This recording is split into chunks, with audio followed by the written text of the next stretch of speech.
So, kapag mag-a-upgrade kayo ng unit nyo, so kahit anong unit pa man yan, entry level o high-end premium, mas maganda kung sabay-sabay nyo po papalitan yung ladder, gears, spring, motor. Kasi yan po yung talagang mahalaga. Kasi kapag spring lang ang pinalitan nyo, like M90 or M95 spring, magsasuffer yung ladder nyo or yung ito, tsaka yung motor. Kasi yung motor, ano siya sa stock mo, no, spring.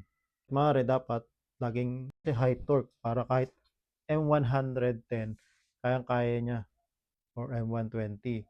Pero ako laging M110 lang yung sinasuggest ko para mas tumagal pa yung unit kahit in-upgrade na. Kasi as long as in-upgrade mo yan, mas bumababa yung buhay niya dahil mas heavy yung load niya. Like yan, M110. Gamit ko yung talagang pinakamatibay na gear set, ladder tooth na pinakamatibay, tapos sa spring, yung meron kaming kakaibang spring eh.